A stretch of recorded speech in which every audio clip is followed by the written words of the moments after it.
ओम शांति। 29 मई 2024 बाबा के महावाक्य। मीठे बच्चे, याद से याद मिलती है। जो बच्चे प्यार से बाप को याद करते हैं, उनकी कशिश बाप को भी होती है। प्रश्न: तुम्हारे परिपक्व अवस्था की निशानी क्या है? उस अवस्था को पाने का पुरुषार्थ सुनाओ। उत्तर: जब तुम बच्चों की परिपक्व अवस्था होगी तो सब कर्मेंद्रियां शीतल हो जाएंगी। कर्मेंद्रियों से कोई उल्टा कर्म नहीं होगा। अवस्था अचल अडोल बन जाएगी। इस समय की अडोल अवस्था से 21 जन्म के लिए कर्मेंद्रियां वश हो जाएंगी। इस अवस्था को पाने के लिए अपनी जांच रखो। नोट करने से सावधान रहेंगे। योग बल से ही कर्मेंद्रियों को वश करना है।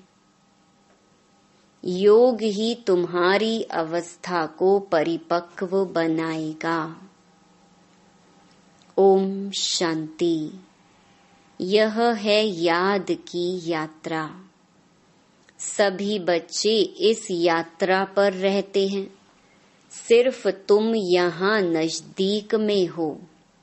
जो जहाँ भी हैं, बाप को याद करते हैं तो वह ऑटोमेटिकली नजदीक आ जाते हैं। जैसे चंद्रमा के आगे कोई सितारे बहुत नजदीक होते हैं, कोई बहुत चमकते हैं, कोई नजदीक कोई दूर भी होते हैं। देखने में आता है यह स्टार बहुत चमकता है, यह बहुत नजदीक है, यह तो चमकता ही नहीं है। तुम्हारा भी गायन है। तुम हो ज्ञान और योग के सितारे। ज्ञान सूर्य मिला है बच्चों को। बाप बच्चों को ही याद करते हैं जो सर्विसेबल बच्चे हैं। बाप है सर्वशक्तिमान। उस बाप को ही याद करते हैं तो याद से याद मिलती है। जहाँ जहाँ ऐसे ऐसे सर्विसेबल बच्चे हैं तो ज्ञान सूर्य बाप भी उन्हों को याद करते हैं। बच्चे भी याद करते हैं। जो बच्चे याद नहीं करते उनको बाप भी याद नहीं करते। उनको बाप की याद भी नहीं पहुंचती है। याद से याद जरूर मिलती है। बच्चों को भी याद करना है। बच्चे पूछते हैं, बाबा आप हमको याद करते हैं? बाप कहते हैं, क्यों नहीं। इस रीति बाप क्यों नहीं याद करते? जो जास्ती पवित्र हैं और बाप से बहुत प्यार है तो कशिश भी ऐसे करते हैं। हर एक अपने से पूछे कि हम कहाँ तक बाबा को याद करते हैं। एक की याद में रहने से फिर यह पुरानी दुनिया भूल जाती है। बाप को ही याद करते करते जाकर मिलते हैं। अब मिलने का समय आया हुआ है। ड्रामा का राज भी बाप ने समझाया है। बाप आते हैं, आकर बच्चों को अपना रूहानी बच्चा बनाते हैं। पतित से पावन कैसे बनो सो सिखाते हैं। बाप तो एक ही है, उनको ही सब याद करते हैं। परंतु याद सबको नंबरवार अपने अपने पुरुषार्थ अनुसार मिलती है। जितना बहुत याद करेंगे वह जैसे कि सामने खड़े हैं। कर्मातीत अवस्था भी ऐसे होनी है। जितना याद करेंगे कर्मेंद्रियां चंचल नहीं होंगी। कर्मेंद्रियां चंचल बहुत होती है ना, इसको ही माया कहा जाता है।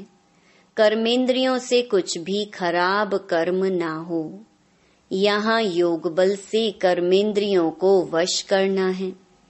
वो लोग तो दवाइयों से वश करते हैं। बच्चे कहते हैं बाबा यह क्यों नहीं वश होती है। बाप कहते हैं तुम जितना याद करेंगे उतना कर्मेंद्रियां वश हो जाएंगी। इसको कहा जाता है कर्मातीत अवस्था। यह सिर्फ याद की यात्रा से ही होता है। इसलिए भारत का प्राचीन राजयोग गाया हुआ है। सो तो भगवान ही सिखलाएंगे। भगवान सिखलाते हैं अपने बच्चों को। तुम्हें इन विकारी कर्मेंद्रियों पर योग बल से जीत पाने का पुरुषार्थ करना है। संपूर्ण पिछाड़ी में होंगे। जब परिपक्व अवस्था होगी फिर कोई भी कर्मेंद्रियां चंचलता नहीं करेंगी। अभी चंचलता बंद होने से फिर 21 जन्म के लिए कोई भी कर्मेंद्रिय धोखा नहीं देगी। 21 जन्म के लिए कर्मेंद्रियां वश हो जाती हैं। सबसे मुख्य है काम। याद करते करते कर्मेंद्रियां वश होती जाएंगी। अभी कर्मेंद्रियों को वश करने से आधा कल्प के लिए इनाम मिलता है। वश नहीं कर सकते हैं तो फिर पाप रह जाते हैं। तुम्हारे पाप योग बल से कटते जाएंगे। तुम पवित्र होते जाते हो। यह है नंबर 1 सब्जेक्ट। बुलाते भी हैं पतित से पावन होने लिए, तो बाप ही आकर पावन बनाते हैं। बाप ही नॉलेजफुल है। बाप कहते हैं अपने को आत्मा समझो, बाप को याद करो। यह भी नॉलेज है। एक है योग की नॉलेज, दूसरा है 84 जन्म के चक्कर की नॉलेज। 2 नॉलेज हैं। फिर उसमें दैवी गुण ऑटोमेटिकली मर्ज हैं। बच्चे जानते हैं हम मनुष्य से देवता बनते हैं तो दैवी गुण भी जरूर धारण करने हैं। अपनी जांच करनी है। नोट करने से अपने ऊपर सावधान रहेंगे। अपनी जांच रखेंगे तो कोई भूल नहीं होगी। बाप खुद कहते हैं माँ मेकम याद करो। तुमने ही मुझे बुलाया है क्योंकि तुम जानते हो बाबा पतित पावन हैं।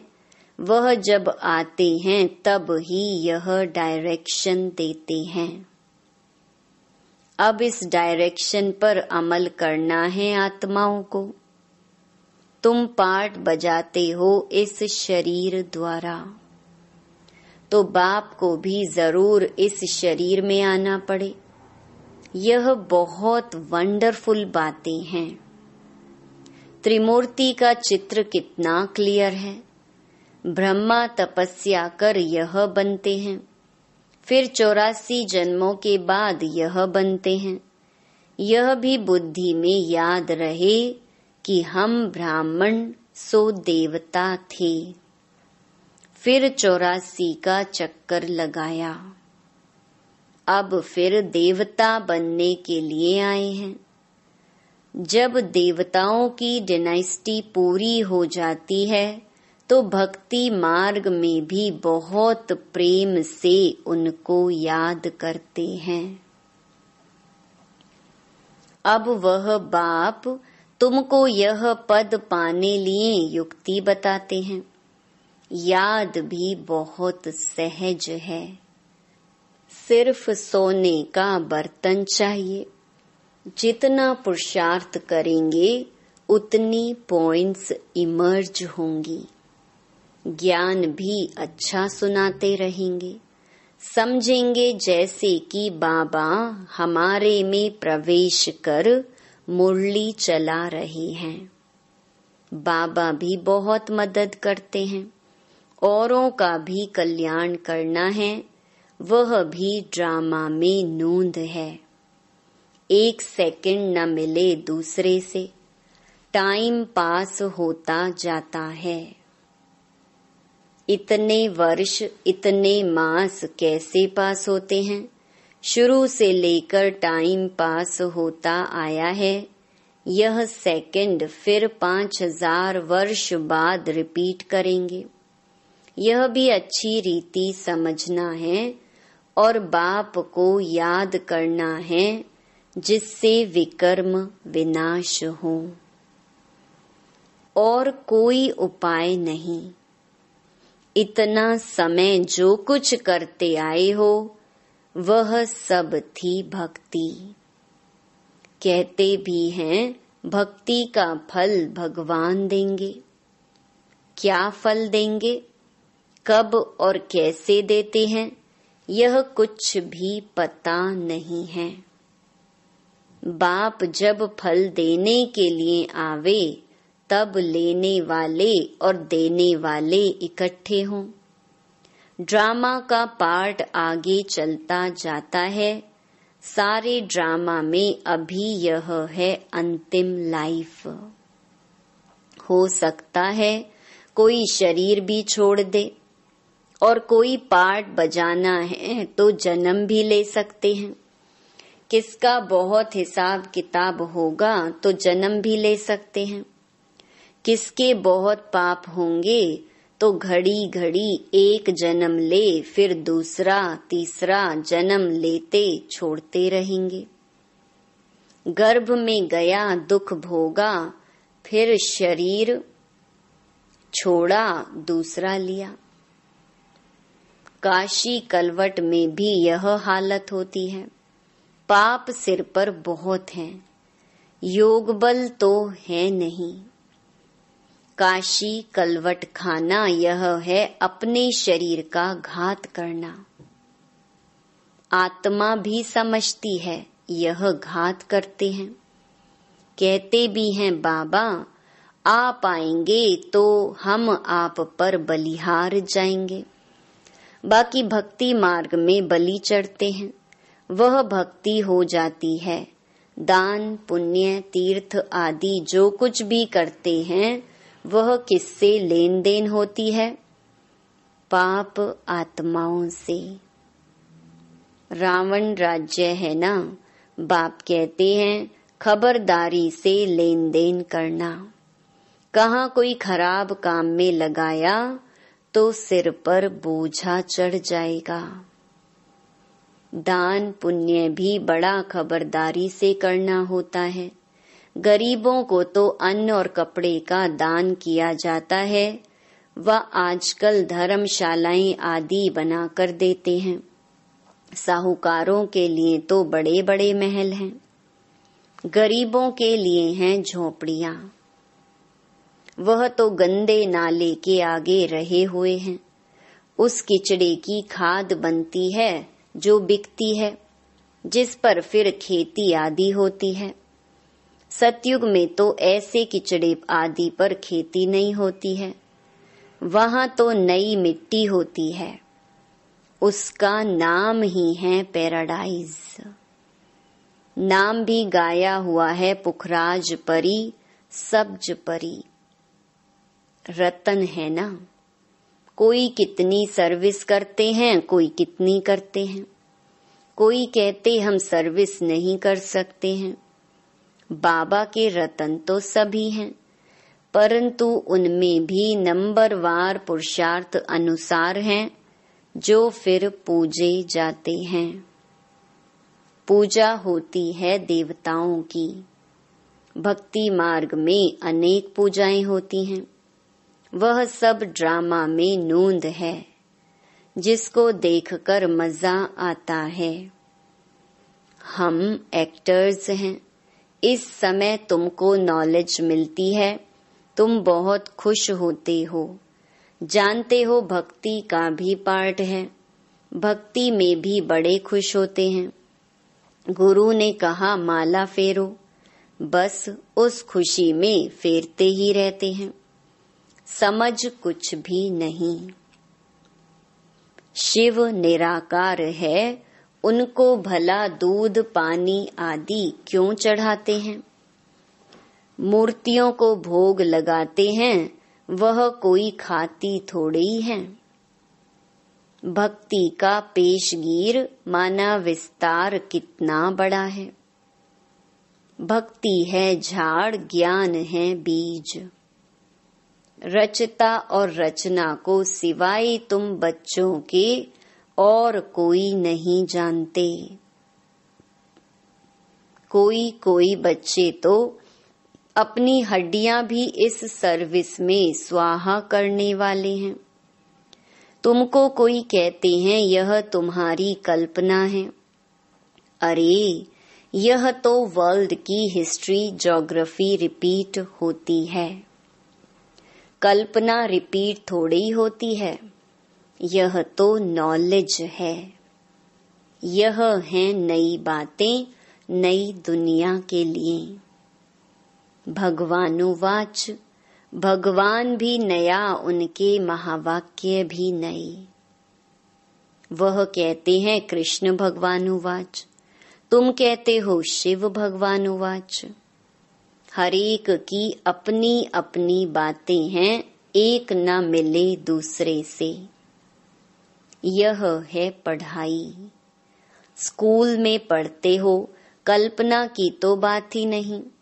बाप है ज्ञान का सागर, नॉलेजफुल। जबकि ऋषि मुनि भी कहते हैं हम रचता रचना को नहीं जानते हैं। उन्हों को यह नॉलेज कहाँ से मिले, जबकि आदि सनातन देवी देवता ही नहीं जानते। जिन्होंने जाना उन्होंने पद पाया।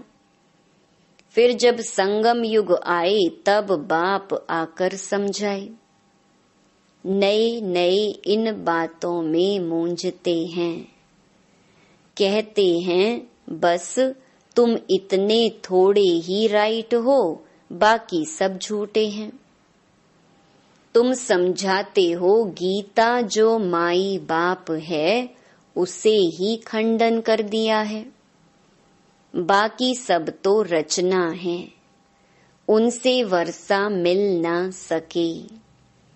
वेदों शास्त्रों में रचता और रचना की नॉलेज हो ना सके। पहले तो बताओ वेदों से कौन सा धर्म स्थापन हुआ? धर्म तो है ही 4। हर एक धर्म का धर्म शास्त्र एक ही होता है। बाप ब्राह्मण कुल स्थापन करते हैं। ब्राह्मण ही फिर सूर्यवंशी चंद्रवंशी कुल में अपना पद पाते हैं। बाप आकर तुमको सम्मुख समझाते हैं इस रथ द्वारा। रथ तो जरूर चाहिए। आत्मा तो है निराकार, उनको साकार शरीर मिलता है। आत्मा क्या चीज है उनको ही नहीं जानते, तो बाप को फिर कैसे जानेंगे? राइट तो बाप ही सुनाते हैं, बाकी सब हैं अनराइटियस, जिससे फायदा कुछ भी नहीं। माला किसकी से मरते हैं कुछ पता नहीं। बाप को ही नहीं जानते। बाप खुद आकर अपना परिचय देते हैं।